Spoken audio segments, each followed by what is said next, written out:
mis là, voilà, je sais plus où j'ai mis là. En plus, on a de la chance et du soleil.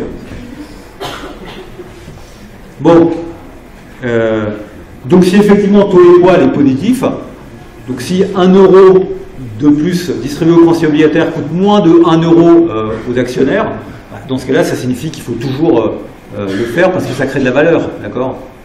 Donc quelque part, ça signifie que les entreprises doivent s'endetter puisque dès qu'elles s'endettent, elles font une valeur actualisée d'économie d'impôt.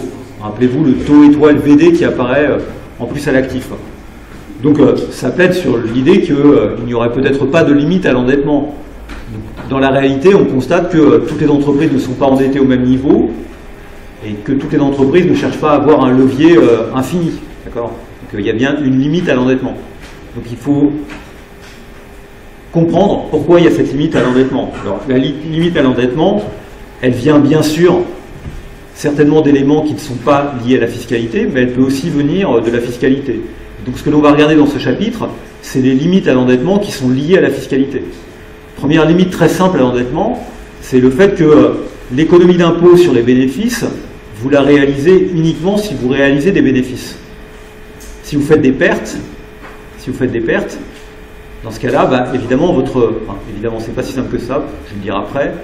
Dans ce cadre-là, comme vous n'êtes plus taxé sur les bénéfices, parce que vous ne faites pas de bénéfices, l'économie d'impôt, elle est moindre.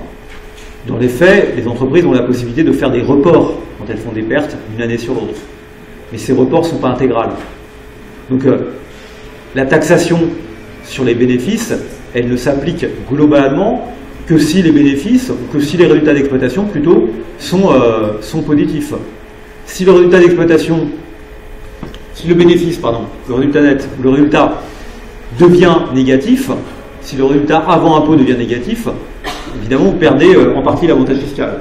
Vous voyez bien que plus vous augmentez la charge de la dette, plus vous avez de chances de vous retrouver dans une situation où votre résultat avant impôt devient négatif ou est négatif, et dans ce cas-là, plus l'avantage fiscal se réduit. Et lorsque évidemment, le résultat devient négatif, vous n'avez plus forcément intérêt à vous endetter davantage, parce que vous n'avez plus de gain fiscal lié à l'endettement. Bon, donc on va examiner tout ça dans ce chapitre, enfin dans cette partie. Bon, alors il y a une partie un peu factuelle que je n'essaie pas trop de discuter ici. C'est juste pour montrer comment se financent les entreprises. En fait, ce qu'on voit, c'est que les entreprises, elles ne se financent pas uniquement par la dette, elles se financent aussi par d'autres moyens. Elles se financent en émettant des actions, très peu, c'est la ligne rose qui est en bas, et elles se financent aussi en ayant de l'autofinancement. Donc l'autofinancement, c'est quoi? C'est la différence, c'est le résultat net qui n'est pas redistribué comme dividende, on est d'accord? Qui n'est pas utilisé pour désendetter l'entreprise, qui n'est pas utilisé pour racheter des actions. Donc la différence entre la courbe noire, qui est le total des financements externes, à savoir les financements de dette et les actions qui sont émises, et la courbe rose foncé ou mauve qui est au-dessus, c'est l'autofinancement dans le financement des entreprises. Donc les entreprises s'autofinancent, elles ne se financent pas que par dette. Si j'avais dû passer du temps à préparer le cours, davantage, j'aurais... D'abord, c'est des données qui sont peut-être un petit peu vieilles maintenant, mais j'aurais directement essayé de regarder quels étaient les bilans des entreprises, pas simplement en termes de flux. Donc voilà. Si vous regardez aussi les taux d'endettement des entreprises, donc là c'est une bonne manière de faire. Alors là, il me semble qu'il y a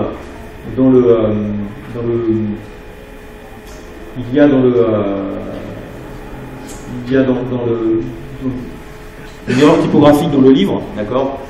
Ça c'est bien le taux d'endettement, mais je pense que ce qu'on compare, ce n'est pas les dividendes par action, les bénéfices par action, c'est une erreur de légende dans le livre. C'est, je pense plutôt, c'est entre les entreprises cotées et les entreprises non cotées, d'accord?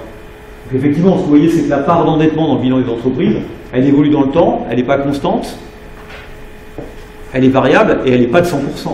Elle est à un certain niveau, elle est autour de 30%. Elle est certainement liée, évidemment, au coût des financements. Tout ça, c'est des évidences qui vont contre Modigliani Miller. La structure financière des entreprises, elle n'est pas choisie au hasard, d'accord? Elle est optimisée. Donc là, précisément, ce qu'on essaie de comprendre, c'est les ressorts de cette optimisation. Donc la dette représente 35% du passif des entreprises, et compte tenu de cet avantage de 28%, on peut demander pourquoi c'est pas plus. D'accord ? Ce qu'on peut voir aussi, c'est que déjà c'est pas plus, et puis après on constate que les entreprises évidemment n'ont pas les mêmes niveaux d'endettement selon le secteur dans lequel elles opèrent. Les secteurs en croissance affichent des taux d'endettement faibles, alors que l'industrie lourde, la banque ou le transport sont plus endettés. Pourquoi ces différences ? C'est certainement lié au type de cash flow dont dispose l'entreprise, et que vous pouvez asseoir une dette dès lors que vos cash flows sont réguliers, parce que vous êtes en capacité de la rembourser. Si vous êtes dans un secteur dans lequel il y a beaucoup plus d'incertitudes et beaucoup plus de variations dans vos cash flows, c'est plus difficile de garantir à vos créanciers que vous allez rembourser la dette, d'accord, c'est une première chose. Et puis, il y a un autre élément aussi qui est certainement lié à la fiscalité, qui est que si vous réalisez des résultats qui sont négatifs, vous ne bénéficiez pas d'avantages fiscaux. Donc, dans les entreprises dans lesquelles vous êtes sûr d'avoir des résultats positifs, vous bénéficiez d'avantages fiscaux, mais dans des entreprises qui, par exemple, sont en phase de croissance et donc qui n'ont pas encore un chiffre d'affaires suffisant, elles ne vont pas bénéficier de ces avantages fiscaux. Troisième élément qui est un peu identique, c'est que les entreprises dont on parle, l'industrie lourde, je ne sais pas très bien ce que ça veut dire, l'industrie lourde, je ne sais pas, c'est pas une catégorie de comptabilité nationale, mais c'est des entreprises dans lesquelles il y a beaucoup de collatéral. Enfin, il y a beaucoup de garanties qui peuvent être données en échange d'un endettement. Si vous avez une flotte de camions ou une flotte d'avions dans les transports, évidemment ceci a une certaine valeur, et donc vous pouvez facilement vous endetter contre l'achat de camions ou l'achat d'avions. C'est beaucoup plus compliqué de vous endetter contre l'embauche d'ingénieurs qui vont bosser sur des programmes de R&D pour développer votre entreprise. Dans ce cas-là, vous allez mettre moins de dettes. Donc ça, c'est des choses assez bien connues, sur lesquelles on peut revenir, mais qui sont économiquement ce qu'on a derrière. Alors, quelles sont les limites à l'endettement ? En fait, on peut, pour reprendre une limite à l'endettement assez simple, c'est la limite à l'endettement qu'il y a. La première, c'est le fait que si vous avez beaucoup d'endettement, ça va augmenter votre charge d'intérêt, et donc ça va réduire votre résultat avant impôt. Et donc votre résultat avant impôt peut devenir négatif. Donc ici, on prend l'exemple d'une entreprise, elle a un résultat d'exploitation de 1000, donc le résultat d'exploitation, vous vous rappelez, c'est l'EBIT, d'accord ? Elle a une charge d'intérêt qui est RVD. L'EBIT moins RVD, c'est le résultat courant avant impôt. Rappelez-vous de toutes les formules.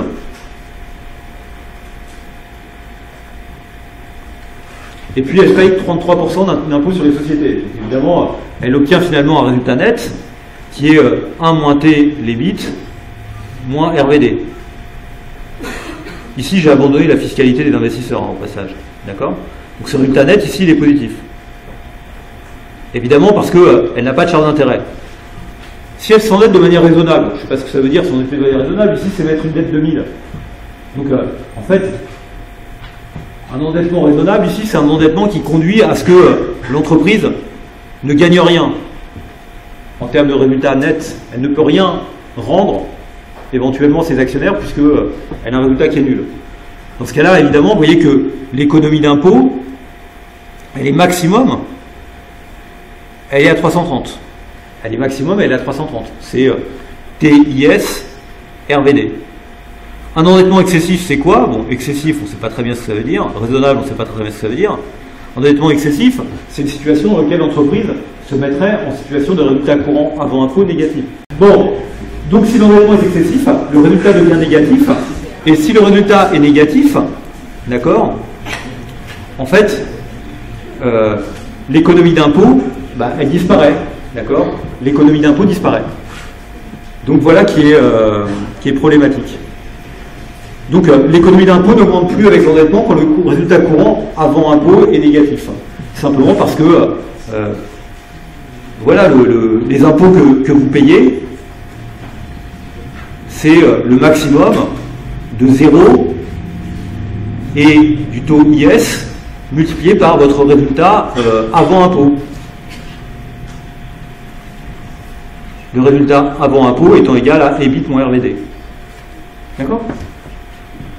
Donc si votre RVD est supérieur à votre EBIT, vous ne payez plus d'impôts et donc vous ne bénéficiez plus de l'avantage fiscal lié à l'endettement. Dans les faits, vous avez des possibilités de report d'une année sur l'autre des pertes. Mais ces possibilités sont limitées. Donc c'est un peu plus compliqué que ça, mais c'est quand même le message qu'il faut retenir. Donc l'économie d'impôt n'augmente plus avec l'endettement quand le résultat courant avant impôt est négatif. On a ce dessin là, alors je crois que c'est ce dessin là qui doit être là. Okay. Ici, c'est le temps, là, on a la charge d'intérêt en euros, donc ça c'est RVD, ici. Ça c'est RVD. Ok. Et l'économie d'impôt espérée, donc attention, hein, ça c'est la charge d'intérêt. Le résultat d'exploitation, il est 2000. Il est 2000 ici. Supposons qu'on soit dans un monde certain, donc il est 2000 de manière certaine. Évidemment, ce qu'on voit, c'est que l'économie d'impôt, elle est simplement égale à TIS RVD, d'accord? Elle est égale à TIS RVD. Mais à partir du moment où vous dépassez le niveau de, à partir du moment où vous dépassez le niveau d'endettement qui fait que la charge d'intérêt est 2000, bah, votre économie d'impôt, elle n'augmente plus, d'accord? Votre économie d'impôt, elle n'augmente plus, et elle peut même devenir négative si le TCP est supérieur au taux D, si vous tenez compte de la fiscalité des investisseurs. Donc dans un premier temps, l'économie d'impôt, elle est égale à taux étoile RVD, c'est ça, hein, taux étoile RVD, j'ai mis TIS, mais c'est taux étoile. Et puis, si le taux étoile, ici, à partir de ce point, le taux étoile, il peut devenir négatif, et dans ce cas-là, c'est plutôt une baisse des économies d'impôt que vous avez qui se met en place. Donc c'est ce qu'on va voir maintenant, juste par cette petite équation. L'économie d'impôt n'augmente plus avec l'endettement quand le résultat courant avant impôt est négatif. Si les revenus d'intérêt sont plus imposés que les revenus des actions au niveau des investisseurs, il existe même un coût à l'endettement effectif. Vous rappelez que l'économie d'impôt, en fait, il faut la regarder par rapport au taux étoile. Et quand vous calculez le taux étoile, vous avez quelque chose qui est 1 moins TIS multiplié par 1 moins TCP divisé par 1 moins TD. Ben, lorsque l'impôt devient lorsque le résultat devient négatif, le taux IS devient nul, d'accord? Ok? Et donc vous voyez que le taux étoile peut être vu comme étant le coût fiscal d'un endettement excessif si ce taux étoile devient négatif, s'il est négatif. Et c'est le cas lorsque taux CP est inférieur à taux D. Ce qui est souvent le cas. Ok? Donc, si vous perdez l'avantage fiscal qui est lié à un résultat, à la déductibilité des charges d'intérêt, parce que vos résultats d'exploitation, parce que vos résultats nets, résultats avant impôt deviennent négatifs, il peut y avoir un coût à vous endetter au-delà d'un certain niveau. Et donc c'est ça qu'on appelle le coût fiscal d'un endettement excessif.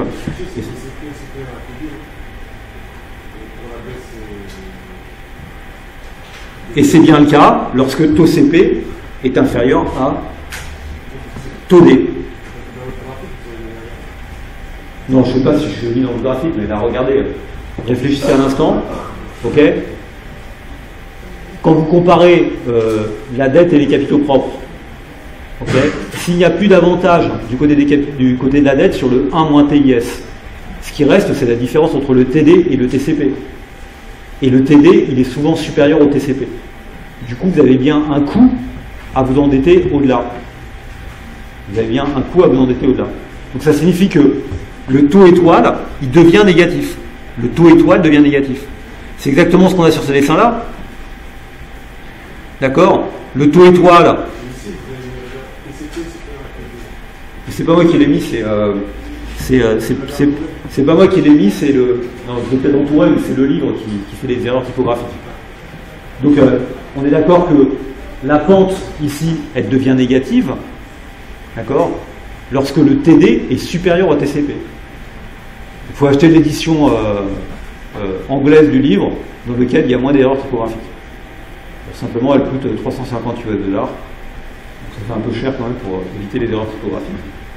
Mais c'est bien, donc vous avez raison, c'est bien ici, il faut bien mettre taux CP inférieur à taux D, ou plutôt taux D supérieur à taux CP, c'est une manière plus mathématique de le dire. Donc on est d'accord que dans un premier temps, ça augmente bien parce que le taux étoile, c'est 1 moins 1 moins TIS multiplié par 1 moins TCP divisé par 1 moins TD. Et puis quand vous passez le seuil, le TIS disparaît. Et donc à la marge, puisque là on parle à la marge, si vous avez 1 euro de plus de charge d'intérêt, eh ben ça réduit vos économies d'impôt. Donc on a ce dessin-là où la charge d'intérêt est d'abord une fonction, l'économie d'impôt est d'abord une fonction croissante de la charge d'intérêt. Ça atteint un maximum, d'accord. Et on avait vu dans l'exemple qu'on avait vu, c'était un exemple, ça atteignait un maximum à 330 lorsque la dette est à son maximum et donc lorsque les résultats d'exploitation est nul. Et puis au-dessus, évidemment, cette économie d'impôt, elle se met à baisser. Et c'est ça qu'on appelle le taux d'intérêt excessif ou le taux, je sais plus comment on l'appelle, le coût fiscal d'un endettement excessif, d'accord. Donc calcul pour la France. Pour la France, ce coût fiscal d'endettement excessif est dû calculer. Qu'est-ce que j'ai fait? Ah oui. Bah pour la France, ce taux excessif, c'est 1 moins 1 moins TCP. En France, c'est combien 1 moins TCP? D'après mes calculs, c'est 0,61.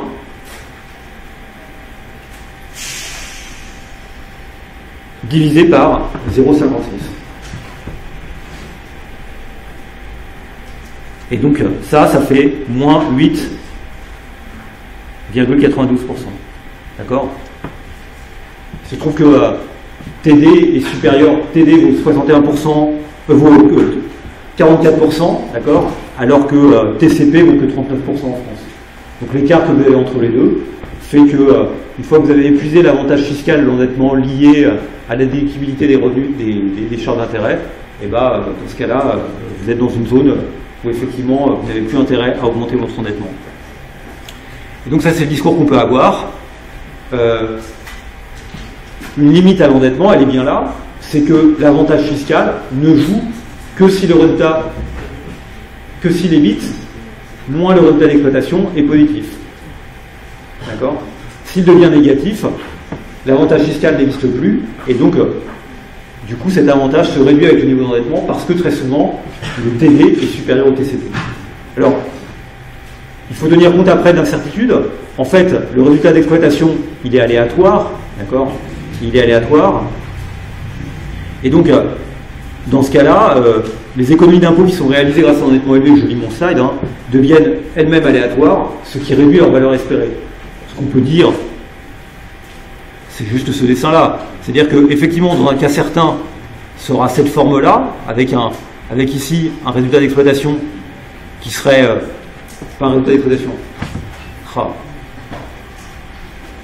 avec un EBIT qui serait égal à RVD, d'accord? Voilà, c'est ça qui permet d'atteindre l'économie d'impôt maximale, d'accord? C'est quand vous avez tellement de charges d'intérêt que vous n'avez plus de résultat d'exploitation, donc là vous avez maximisé l'économie d'impôt que vous pouvez faire. Puis quand vous passez de l'autre côté, ça se met à se réduire. Maintenant, si vous avez de l'incertitude, vous comprenez que l'EBIT devient lui-même aléatoire, d'accord? Le RVD est peut-être aussi aléatoire, mais c'est surtout l'EBIT qui est aléatoire parce que vous avez des activités où il y a beaucoup de variance. Et dans ce cas-là, ça va certainement déplacer éventuellement le seuil avec une courbe qui sera plus en forme de tente avec des droites comme ça, mais une courbe qui sera plus continue et qui atteindra un maximum. Ok? Bon, ensuite, savoir où est atteint le maximum, il est certainement atteint à gauche parce que vous savez bien que lorsque un flux devient risqué, il faut utiliser pour l'actualiser un taux d'intérêt qui est risqué. Et donc plus il y a de risque dans le truc, plus le taux d'intérêt avec lequel vous actualisez est grand ou petit. Est grand parce que vous incorporez une prime de risque. Donc plus la valeur que vous obtenez est faible, puisque c'est une valeur actualisée. C'est pas important de savoir exactement, le raisonnement est là, c'est juste de se dire, on a fait ce raisonnement lorsque le résultat d'exploitation est certain, lorsqu'il devient incertain, les choses deviennent un peu plus compliquées. Ok. Structure financière optimale en présentation d'impôts, croissance nette légale, autre possibilité de déduction fiscale, énigme de la faible d'investissement, etc. Pourquoi ne plus s'endetter? Donc je ne sais pas si c'est ce que j'ai traité ou si c'est... voilà. Ce qu'on a globalement vu, en fait je crois que j'ai juste je vérifie, mais ouais, j'ai juste un slide sur tout ça. Donc ça c'est pour vous renvoyer, lisez le livre, d'accord? Vous renvoyez à la lecture du livre, renvoyez-le, c'est des choses qui sont importantes, mais qui sont des choses littéraires sur lesquelles je ne peux pas vraiment dire beaucoup plus. Voilà. Juste vous montrer un tableau, et ça va achever le chapitre. On va faire un petit exercice. Oui, il nous reste quand même une demi-heure après. Si vous regardez un petit peu les choses, vous voyez que selon les pays ici, en tout cas c'était d'après leurs données, alors en fait c'est assez décevant parce que j'avais essayé de regarder un peu ça en lisant le papier de Rajan Izigales, qui est tout ce que vous avez voulu savoir sur la structure optimale des entreprises parmi les pays, et c'est un papier qui date de 1995.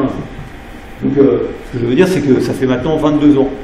Et donc l'année dernière, je crois que j'avais voulu essayer de chercher quelque chose qui actualise davantage les données de Rajan et Zigales pour qu'on ait quelque chose de plus actualisé, mais j'ai bien eu du mal à en trouver, et c'est un domaine dans lequel les comparaisons internationales sont difficiles à effectuer. Donc à l'époque, en tout cas en 1995, eux ils étaient à l'état de l'art maximal, donc il faudrait l'actualiser. Mais ce qui apparaît dans ce tableau, c'est que si vous regardez le taux étoile qui apparaît dans la dernière colonne, vous voyez que l'avantage fiscal à la dette, il est relativement différent d'un pays à un autre, il varie d'un pays à un autre, mais vous constatez que ça n'a pas énormément d'influence sur le coefficient d'endettement des entreprises. D'accord ? En gros, le coefficient des endettements des entreprises, hors trésorerie, donc voilà, où on tient compte d'une dette qui serait une dette nette, c'est la deuxième colonne, il semble relativement. Il faudrait faire une petite régression ou les mettre sur un plan pour que ce soit plus convaincant. Mais il me semble finalement assez peu sensible au taux étoile. D'accord ? Il semble assez peu sensible au taux étoile. Donc, le pays dans lequel on a le taux étoile le plus élevé, c'est les États-Unis. Vous voyez que bon, ils sont à 23%, mais la France est à 28% avec un taux étoile qui est beaucoup plus faible. Enfin, ce que je dis là, c'est juste une manière de le dire. Juste pour dire qu'en dessous, en tout cas, ce qu'on en tire comme idée, c'est qu'il y a une sous-exploitation de l'avantage fiscal de la dette, ce qui signifie que dans les questions de savoir comment l'entreprise détermine sa fiscalité, sa structure financière optimale, peut-être que la question de la fiscalité n'est pas la question première. La question de la fiscalité n'est pas la question première. Donc ça tombe bien parce que dans le chapitre suivant qu'on va aborder après, on regarde d'autres éléments qui peuvent déterminer la structure financière optimale. Donc la structure financière optimale n'est pas uniquement dictée par la fiscalité des investisseurs et la fiscalité de l'entreprise. Elles ne sont pas complètement liées à ça. Il y a d'autres éléments qui viennent agir dessus. Ok ? Suivant, donc là j'avais un petit exercice. Bon, j'espère que l'exercice ça va aller mieux. Oui, je sens que ça va aller mieux. On va voir. C'est toujours un exercice, évidemment ça peut toujours être un mouvement comme ça, mais quelquefois c'est un peu se jeter à l'eau aussi. Au début, quand je venais en cours, je ne préparais pas les exercices. Et donc c'était plutôt sympathique parce que ça permettait de réfléchir ensemble. Et puis après, je voyais qu'une fois sur 2 ou une fois sur 3, je n'arrivais pas à trouver instantanément la réponse, surtout quand vous me regardez. Et du coup, après, je me suis mis à les préparer parce que c'est très très mauvais de montrer à des étudiants qu'on n'arrive pas à trouver la réponse parce que l'étudiant se dit mais si lui n'y arrive pas, comment nous on peut y arriver? En fait, ce que l'étudiant doit comprendre, c'est que quand vous avez des gens qui vous regardent et quand vous essayez de réfléchir comme ça en live, c'est beaucoup plus compliqué que quand vous êtes tout seul de votre truc et que vous pouvez écrire, vous pouvez réfléchir un instant, etc. Alors Colt devrait afficher l'an prochain un résultat d'exploitation de 15 millions d'euros. Donc un résultat d'exploitation, on est d'accord, c'est tout de suite, c'est 1 moins T EBIT. D'accord ? L'entreprise investira 6 millions d'euros et ses dotations aux amortissements seront de 3 millions d'euros. Donc ça c'est c'est plutôt pas un plus, ça commence mal. Mince, il faut que je gomme.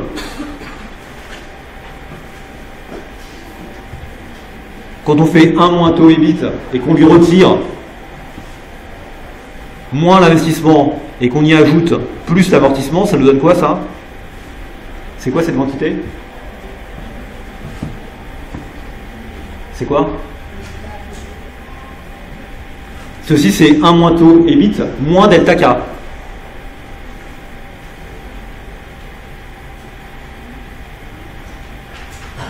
1 moins T EBIT moins delta K. D'accord? C'est 1 moins T EBIT moins delta K. C'est quoi ça? C'est ce qu'on a appelé le flux de trésorerie disponible. Bon, évidemment, il faudrait qu'il y ait du delta BFR. Il faudrait aussi retirer le delta BFR. Bon, comme on ne parle pas de delta BFR, c'est que je suppose qu'il n'y a pas de delta BFR. Delta BFR est égal à 0. Donc ce que je viens d'écrire ici, c'est juste le flux de trésorerie disponible. Et vous rappelez, le flux de trésorerie disponible, on le distribue pour rendre du cash net d'impôts aux créanciers obligataires et puis du cash aux actionnaires. D'accord? L'entreprise est financée exclusivement par capitaux propres. Son taux marginal d'imposition de 33%, son coût du capital de 10%.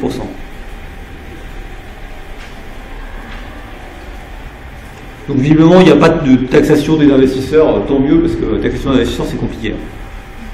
Coût du capital, 10%. Donc ça, c'est bien le rendement attendu par les investisseurs, 10%. Si le taux anticipé des flux de trésorerie de l'entreprise est de 8,5% par an à l'infini, quelle est la valeur de marché actuelle de l'entreprise? Pour répondre à cette question, qu'est-ce qu'il faut utiliser immédiatement? Il faut utiliser une célèbre formule que je vous ai donnée, qui était de dire que la valeur de l'entreprise, d'accord? La valeur de l'entreprise, c'est égal à, pour une entreprise, ici, qui visiblement va croître à l'infini, vous faites une anticipation sur son flux de trésorerie disponible à l'instant 0, d'accord, et vous divisez par quoi? Par RCMPC. RCMPC, c'est le WACC, le coût moyen pondéré du capital après impôt, d'accord, moins le taux de croissance, G, d'accord. Ici, dans ce cadre-là, on nous dit de toute façon le RCMPC, il est égal à quoi? Il est égal à combien le RCMPC? Ici. Ben, il n'y a pas de... L'entreprise est financée exclusivement par capitaux propres. Donc le RCMPC, il n'y a pas lieu de dire avant impôt, après impôt, il est égal au RE, il est 10%. D'accord? Donc effectivement, le RCMPC ici, c'est ce qu'on pourrait appeler le RCMPC avant impôt s'il y avait de la dette. Mais il n'y a pas de après impôt, puisque pour le moment, il n'y a pas de dette. Il va peut-être y en avoir à la question d'après, je ne me rappelle plus. Ok? Donc là, le résultat, le E0 FTD1, il est égal à combien? Il est égal à E0 FTD1, il est égal à 15 millions d'euros multiplié par 1 moins T, donc 15 millions multiplié par 15 multiplié par 0,67, d'accord? Donc il est égal à 10,05, 15 fois les bits, moins delta K. Et delta K, c'est quoi? C'est 6 moins 3. Moins 3. 7,05 millions. D'accord? Et donc, ce qu'on cherche, c'est simplement 7,05 divisé par 10%, moins G. G, c'est 8,7%. Donc ça nous fait diviser par 0,015. Et ça me donne 470. On trouve 470 comme ça, on se dit qu'on est sur la bonne piste, ça doit être le bon résultat, c'est juste 470 sans virgule. D'accord? Donc ça fait 470, c'est la valeur. C'était la première question. B, donc ça c'était la question A. La question B, c'est quoi? Si le taux d'intérêt est de 8%, quel montant l'entreprise peut-elle emprunter aujourd'hui tout en évitant d'afficher un résultat négatif l'an prochain? Alors, un truc qui est important de bien vous rappeler, je ne l'ai pas dit après, je l'ai pas dit assez tout à l'heure, mais évidemment une entreprise peut avoir un résultat net qui est négatif. Elle n'est pas pour autant en faillite. La faillite, c'est la situation dans laquelle vous n'êtes pas capable de payer la charge de la dette. D'accord? Donc, ceci n'est pas une faillite. Si le taux d'intérêt est de 8%, quel montant l'entreprise peut-elle emprunter tout en évitant d'afficher un résultat net négatif? C'est quoi le résultat net? C'est quoi le résultat net? C'est le résultat avant impôt. C'est l'EBIT moins RVD. D'accord? C'est l'EBIT moins RVD. C'est ça le résultat avant impôt. Et le résultat net, c'est 1 moins T, les bits moins les RVD. Donc, on nous demande quel montant l'entreprise peut-elle emprunter tout en évitant d'avoir un résultat négatif. Donc, ce qu'on veut, c'est que ceci reste positif ou nul. Vous êtes d'accord avec moi? Donc, pour ça, il faut que VD soit supérieur à les bits sur R.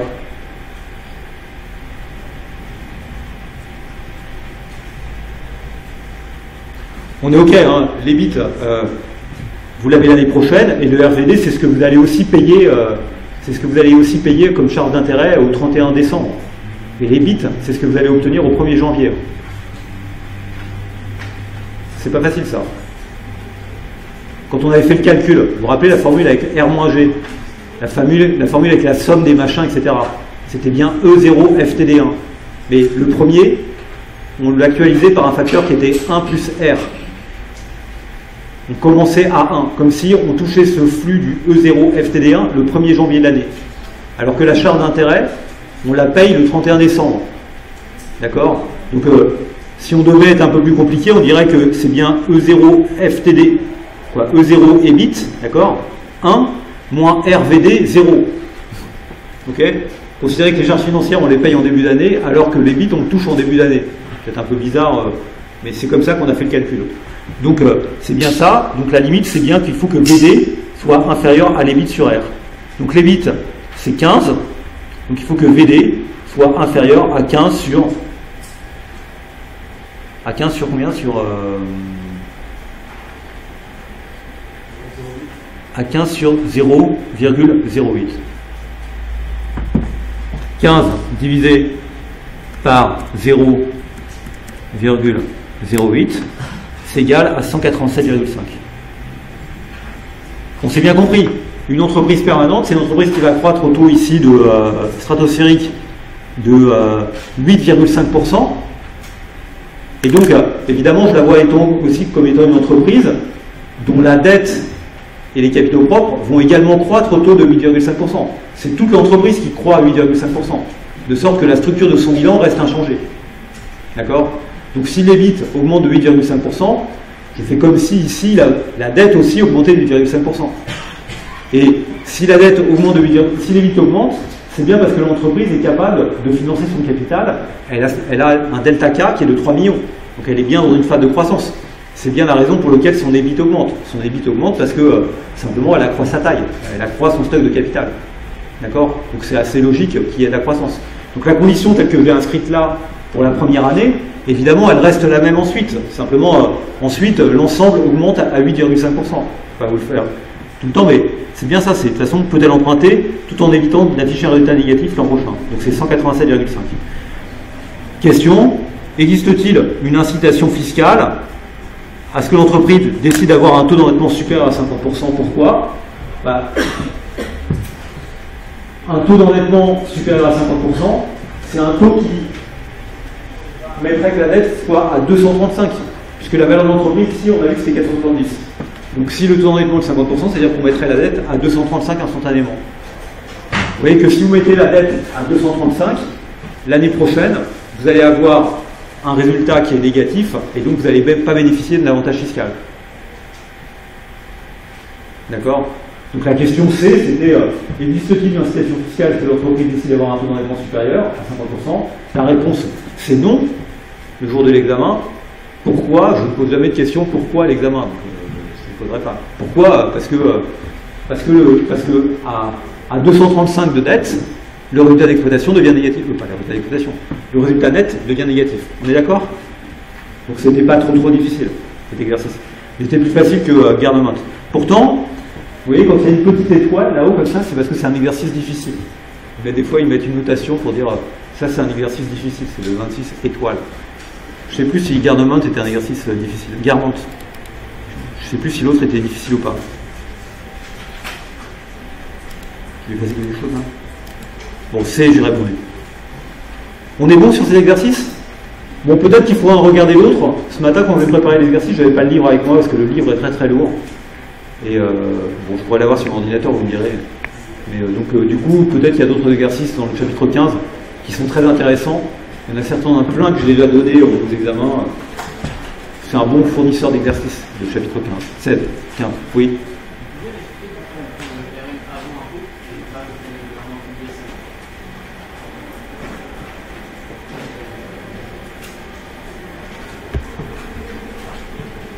Quand on a calculé le RCMPC, c'était quand on a calculé le RCMPC, c'était au début du chapitre.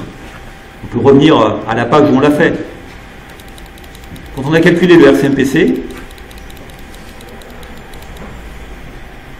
c'était il y a longtemps. D'accord? C'était au début du chapitre.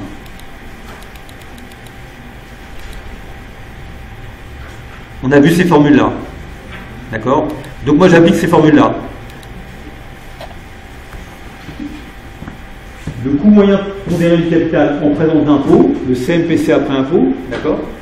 J'implique 1 moins TOIS uniquement au RD. Donc ici, dans l'exercice, il n'y avait pas de RD puisqu'il n'y avait pas de dette. Enfin, dans la première question, il n'y a pas de dette, d'accord? Donc le RCMPC, il est égal au RU, c'est-à-dire à ce qu'on a appelé le RCMPC ici avant impôt, ce qu'on appelle le RU. Et donc, dans cette calcul-là, je ne lui applique pas le 1 moins T. En fait, votre question, elle est peut-être relative aussi à l'exercice de tout à l'heure sur Garmente. Le RCP ici, c'est ce que vous promettez à vos investisseurs. Donc, c'est ce que vous promettez à vos investisseurs, évidemment, après avoir payé l'impôt, vous. Après avoir payé l'impôt. Donc, je ne vais pas le multiplier par 1 moins T. Enfin, d'accord? C'est après avoir payé l'impôt. Ok? On peut passer au chapitre suivant? Très bien. Donc on va passer au chapitre suivant, le chapitre 16. Chapitre 16. Alors le chapitre 16, en fait on va retrouver les éléments d'abord qu'on a déjà vus, parce que on avait déjà bien travaillé sur tous ces sujets-là. Donc on a pris un petit peu d'avance. Faillite, incitation et information. Donc là j'ai mis la faillite d'Enron, l'évolution du cours d'Enron entre 2000 et 2001, et donc à la fin, la mort de Enron, donc l'action ne vaut plus rien. Bon, je ne vais pas vous faire le plan. Le plan, c'est celui de faillite en marché parfait. Faillite en marché parfait, c'est quelque chose qu'on a déjà largement étudié dès le premier chapitre, en utilisant notamment les prix Arbo de Breu. On avait pris un petit peu d'avance en fait sur le livre. Donc on va revoir ce qu'on avait déjà vu à ce moment-là. Il y a des choses qui peuvent être intéressantes. En tout cas, c'est à cet endroit-là que c'est traité dans le manuel. Donc, on étudie une entreprise qui s'appelle Morceau d'Auto. Et cette entreprise, dans 1 an, elle vaudra 150 ou 80. D'accord? Et à la page suivante, on va découvrir que ceci, c'est avec une probabilité 1,5, 1,5. Évidemment, ceci là, 150 ou 80, c'est sa valeur dans 1 an. Sa valeur est aléatoire dans 1 an. D'accord? 150 si elle réussit, 80 si elle ne réussit pas. Et donc, évidemment, nous, une question de base qu'on s'est posée, c'est de comprendre quelle est la valeur de l'entreprise aujourd'hui, donc comment on valorise ça. Et puis après, une autre question, c'est de savoir comment on finance l'entreprise, comment l'entreprise est financée, comment s'écrit son bilan. Donc on a déjà vu ça en fait. Donc on va le revoir. On va commencer dans un cas financement exclusivement par capitaux propres et ensuite un financement mixte avec une dette de 100 millions d'euros. 100 millions d'euros, c'est du lourd. Hein, parce que vous voyez que 100 millions d'euros d'échéance 1 an, 100 millions d'euros d'échéance 1 an, ça veut dire quoi? En fait, 100 millions d'euros d'échéance 1 an, ce n'est pas la valeur de la dette aujourd'hui. C'est ce que vous devez rembourser dans 1 an, me semble-t-il, si je ne me trompe pas. Ah, remarquez, non. Non, c'est la valeur de la dette. C'est une dette de 100 millions d'euros qui vaut 100 millions d'euros. Vous avez levé 100 millions sur les marchés, d'accord? Ok? Et elle a échéance dans 1 an. Elle doit être remboursée dans 1 an. Vous voyez qu'avec 100 millions d'euros de dette, vous avez toutes les chances de vous retrouver dans une situation de faillite. Puisque vous voyez que dans le plus mauvais cas, vous allez avoir 80 millions, donc vous n'allez pas être capable de faire face à votre échéance. On veut regarder, examiner cette situation de faillite financière. D'accord? Donc la dette ici, elle est bien de 100. Non, c'est pas clair en fait. Bon, allez, de 100 millions. Le 100 millions, je ne sais pas si c'est le 100 millions, si c'est la dette la valeur que vous devez rembourser dans un an, ou si c'est la valeur de la dette aujourd'hui. On va le voir après en faisant l'exercice, en faisant l'illustration. C'est pas très clair. Une dette de 100 millions d'euros, échéance un an, des fois on a aussi des trucs qui ne sont pas clairs comme ça dans l'exercice. On ne sait pas très bien si c'est le VD, ou si c'est ce que vous devez rembourser dans un an. D'accord ? Je pense que c'est plutôt ce que vous devez rembourser dans un an, en l'occurrence. On va essayer de voir ce qu'on peut écrire là-dessus. Ok. Ouais, peut-être que... Ok. Je mets ça pour dire... je n'aime pas trop cette expression. C'est un peu ambigu. D'accord ? Je préférerais qu'on dise avec un remboursement à effectuer dans un an de 100 millions d'euros. D'accord ? Parce que quand on dit avec une dette de 100 millions d'euros échéance un an, on ne sait pas si c'est la valeur de la dette aujourd'hui ou si c'est la valeur de la dette demain au cas où vous la remboursez. Je pense que c'est plutôt cette seconde solution ici. On va voir. Suivant. Alors, ce qu'on nous indique, c'est que le morceau d'auto, le taux d'intérêt sans risque est 5%, la probabilité de succès de nouveau produit, le morceau d'auto est égal à sa probabilité d'échec, on l'a déjà calculé. Les flux de trésorerie de l'entreprise ne sont pas corrélés à l'état de l'économie. Qu'est-ce que ça veut dire ? Ça veut dire que le bêta U, le bêta U au sens du CAPM, il est égal à 0. D'accord ? Les risques de l'entreprise sont sans corrélation avec les risques de marché. Donc ça ne veut pas dire que l'entreprise n'est pas risquée. Ça veut dire que la prime de risque que l'entreprise doit promettre, elle est de 0. Elle peut être de 0. Donc le taux que le RU, ce que les gens attendent, s'il n'y avait que du capitaux propres, c'est le taux sans risque, 5%. D'accord ? C'est pas forcément ce qu'ils vont obtenir, parce qu'on a vu que l'entreprise était risquée. Mais le risque entre 150 et 80, c'est-à-dire 150 et 80, c'est du risque qu'on appelle diversifiable, qui n'est pas corrélé au marché. Donc tout se passe comme si, en fait, il n'y avait pas du risque du point de vue de l'investisseur. En tout cas, il n'exige pas de prime de risque. Bien sûr qu'il y a du risque, en fait, mais ce risque est diversifiable. Donc bêta U est égal à 0. Le brevet a donc un bêta nul et un coût du capital égal au taux sans risque. Donc voilà, il nous explique tout, c'est ce que je viens de vous dire. Quelle est la valeur des titres de morceaux d'auto au début de l'année, selon que l'entreprise est ou non endettée? La proposition 1 de Molinier-Miller est-elle vérifiée? Donc, dans un premier temps, on nous dit que le taux d'intérêt sans risque est de 5%. D'accord? Le taux d'intérêt sans risque est de 5%. Donc ça signifie quoi? Ça signifie que la valeur, on doit utiliser la loi du prix unique. Le fait que on va utiliser en fait la loi du prix unique, c'est le fait que les actifs ont toujours le même prix, et notamment les actifs de Haro de Breu, si on en a besoin. D'accord? Donc ici, quelle va être la valeur sans endettement? La valeur sans endettement, c'est quoi? C'est simplement l'actualisation de l'espérance pris en zéro de la valeur demain. E0B1, ça vaut combien? 150 80 avec une chance sur 2. Donc ça fait 150 plus 80 divisé par 150 plus 80, c'est 150 plus 80, c'était bien ça, 230 divisé par 2. Donc ça fait 115, d'accord, divisé par le taux d'intérêt sans risque qui est de 5%. Les flux de trésorerie ne sont pas corrélés à l'économie, le bêta U est égal à 0. Donc il faut diviser 115 par 1,05. Ceci, ça me donne combien? 109,52. D'accord?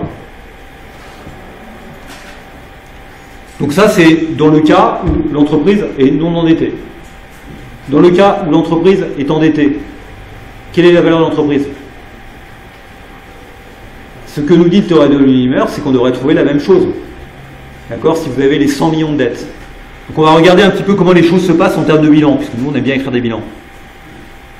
Donc regardez ce qui se passe. L'entreprise non endettée, les choses sont claires. D'accord? Vous avez quelque chose qui vaut 109,52 et qui vaut une fois sur deux 80 et l'autre fois 130. D'accord? Et bien sûr. Comment? 150? Ok, donc je ne me suis pas trompé, hein. C'est bien 109,52, c'est ça, hein. C'est bien 115 divisé par 1,52. 109,52 et de l'autre côté, c'est bien sûr aussi 150 et 180. Ça, c'est la situation dans laquelle l'entreprise n'est pas endettée, bien sûr. Vous vérifiez au passage que le RCP, d'accord, le RCP, il est égal à, le RCP, il est égal à 1 demi de, vous voyez qu'il est égal à 1 demi, ou 1 plus le RCP, parce qu'on écrit comme ça, c'est égal à 1 demi de 150 divisé par 109,52, c'est ce que ça vous rapporte dans le bon état de la nature, plus 1 demi de 150 divisé par 80. Et tout ça, ça a le bon goût d'être égal à 1,05. D'accord ? C'est bien comme ça qu'on l'a calculé, ça marche bien. Maintenant, on va mettre une dette. Donc, la dette, la question est de savoir combien elle vaut. Alors, comment on va faire pour savoir combien elle vaut la dette ? En fait, on nous avait dit c'est 100, mais j'ai dit c'est un peu ambigu. Alors maintenant, ça y est, je me rappelle mieux, puisque en faisant l'exercice, maintenant je me rappelle mieux ce qu'on va faire. C'est qu'en fait, effectivement, 100, c'est la valeur de la dette. C'est-à-dire, c'est le montant que vous avez levé sur les marchés aujourd'hui. D'accord ? Ce que vous savez, c'est que le taux sans risque est de 5%. Donc, la dette, elle n'est pas sans risque. Elle n'est pas sans risque, parce que vous avez une situation de faillite possible. Mais en revanche, le rendement espéré sur la dette est aussi de 5%. En situation de faillite, que va-t-il se passer ? C'est la situation, les 109,52 qui sont là, ceux-là, ils sont immuables, ils ne bougent jamais. Ils valent 150 ou 80 avec une probabilité de 1 sur 2. On est d'accord ? La dette, demain, elle va donner lieu à quoi ? Si l'entreprise n'a que 80, dans ce cas-là, l'entreprise exige une prime de risque et donc elle ne peut pas faire face à son remboursement. Elle ne peut rembourser que 80. Elle n'est pas capable de rembourser plus que 80. D'accord ? Vous voyez que dans ce cas-là, celui qui a investi dans son entreprise, il a fait un taux d'intérêt il a fait une réalisation du taux d'intérêt de moins 20%. D'accord ? Ok ? Combien ça rapporte là, cette dette ? Ce qu'il faut, c'est que le rendement de la dette, il est de combien ? Ou le 1 plus le rendement de la dette, il est de combien ? Il est de 5%. Puisque le risque qui est dans l'entreprise, c'est du risque diversifiable. Et donc, en moyenne, la dette, elle doit rapporter 5%. Donc, on voit que dans le mauvais cas, elle rapporte moins 20%. Donc combien il faut mettre ici pour que l'ensemble donne 5%?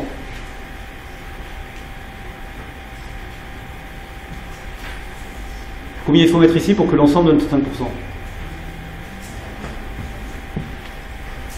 Il faut mettre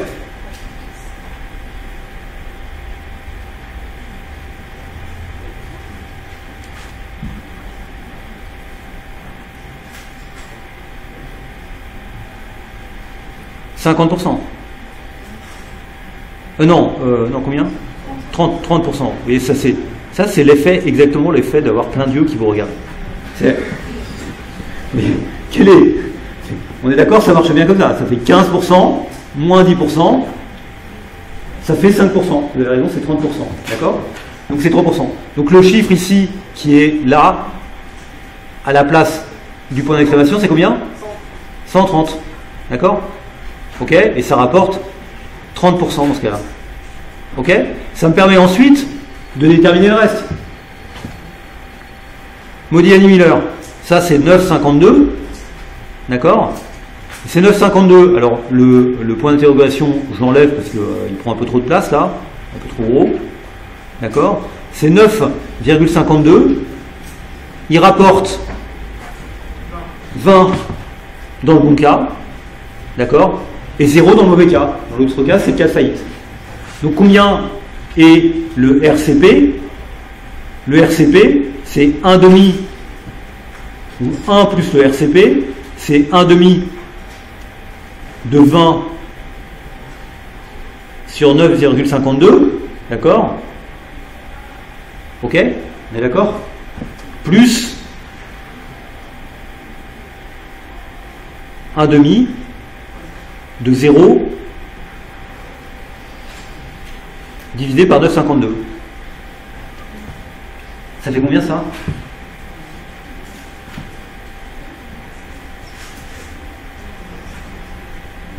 Ça doit faire 5%. Ça fait 1,05. Ça marche ou pas? Si ça marche pas, c'est que je me suis trompé. Hein. Ça marche? Ça fait 1,05. Non, ça marche pas? Bien sûr. C'est logique puisque il faut toujours que le RCP soit de 5%. Donc évidemment, ça fonctionne. Si ça ne fonctionnait pas, ça serait pas bon dans ma logique. Hein. Ça voudrait dire que je me suis trompé quelque part. Donc c'est juste. D'accord? Bon, donc ça on l'avait déjà vu, on l'avait déjà fait.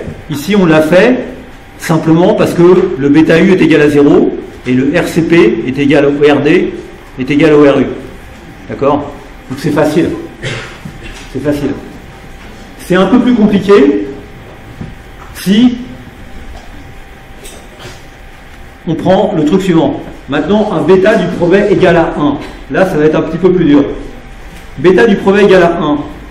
Ça veut dire quoi? Ça veut dire que, rappelez-vous de la formule du CAPM.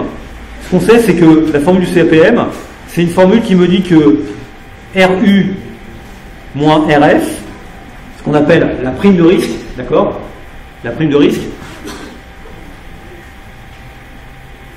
cette prime de risque, elle est égale à bêta U multiplié par RM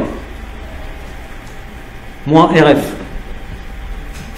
Bêta U, on m'explique que c'est égal à 1. RM moins RF, c'est la prime de risque de marché, c'est 10%. Donc, ce qu'on nous dit dans ce cas-là, c'est que RU, c'est égal à RF plus 10%, et donc c'est égal à 15%. D'accord? C'est le CAPM. C'est exactement un cas qu'on a déjà traité. Quelle est la valeur de l'entreprise? V0. C'est E0 de V1 divisé par quoi? Divisé par 1 plus RU. Donc divisé par 1 plus RU. Donc E0 de V1, on l'a vu, c'est combien? 115 divisé par 15%, ça nous fait 100. D'accord? Donc notre entreprise, maintenant, elle vaut V0 100, d'accord? Et 100, c'est la valeur d'un flux de trésorerie qui vaut 150 et 80. On est d'accord? C'est ce qu'on avait fait. Maintenant, on veut nous mettre de la dette. Donc c'est quoi le bilan d'entreprise sans dette? Bon, le bilan d'entreprise sans dette, bon, on l'a, hein, c'est 100 qui vaut 150 et 80. Ça, c'est l'entreprise non endettée. Maintenant, on veut rajouter de la dette.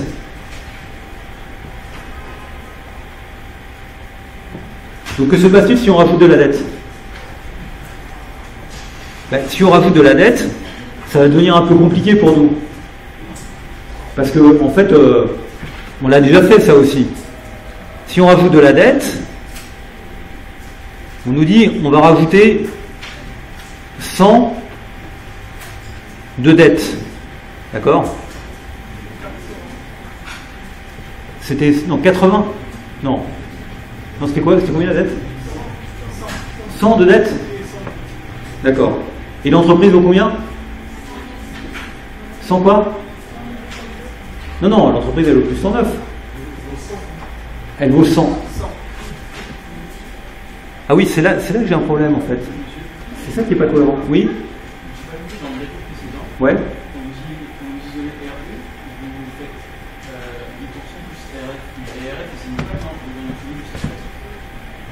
Comment? Ouais. Parce que RF c'est le taux sans risque, c'est 5%. La prime de risque c'est la différence entre le rendement et le taux certain. Oui. Oui. Donc. Attendez. Bêta U RM moins RF, la prime de risque de marché c'est 10%. RM moins RF c'est 10%. Donc la prime de risque RU moins RF c'est égal à 10%. Donc RU c'est bien égal à RF plus 5%. Plus 10%, 15%. Ok? Bon, alors cette fois, ce qu'on me dit, oui, c'est là où je vois que, effectivement, peut-être que les 100, c'était 100 à échéance. Ce qu'on me dit, c'est que l'entreprise, maintenant, elle vaut 100. D'accord? Elle vaut 100. Et on lui met de la dette. Et on lui met combien de dette? 100. Ah, je n'aime pas avec 100 dettes. Hein. D'accord? Donc ça veut dire que tout à l'heure, je me suis trompé. Et que les 100 dettes, c'était pas 100 dettes, mais c'était 100. C'était 100 de valeur à l'échéance. Bah, du coup, on peut le refaire, ça. Comme je me suis trompé, c'est pas grave, on va le refaire. On va prendre 1 minute pour le faire. D'accord? En fait, ce qu'on attend là, comme réponse, c'est... Quand ils disent 100 de dette, c'est 109,52, d'accord? Et le 100 qu'ils mettent là, quand ils disent l'entreprise a 100 de dette, c'est 100 de dette échéance 1 an. D'accord?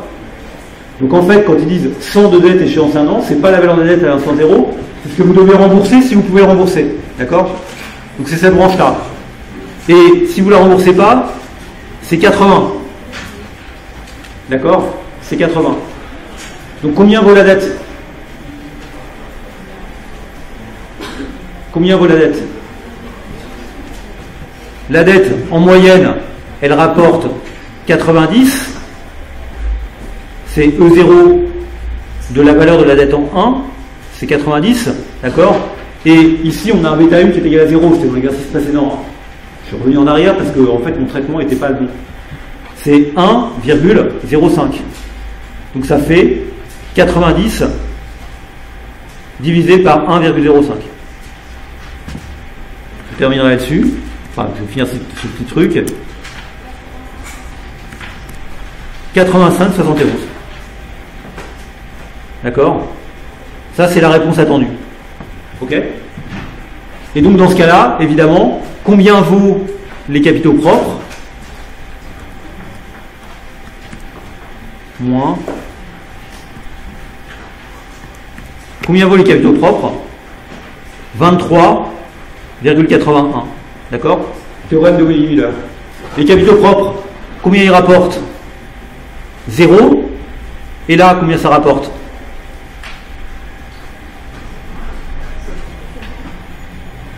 Ça rapporte combien? Non? Non? Combien ça rapporte là? Eh bien, il faut que ce que rapportent les capitaux propres en moyenne, ce soit 5%. D'accord? Donc, comme on sait que ici, le taux, il est de moins 100%. D'accord? Il est de moins 100%. Si vous faites faillite, vous perdez tout. D'accord? Donc, en moyenne, si vous voulez que ça vous rapporte 5%, il faut que de l'autre côté, on a moins 100% et on veut avoir quelque chose qui, en moyenne, rapporte 5%.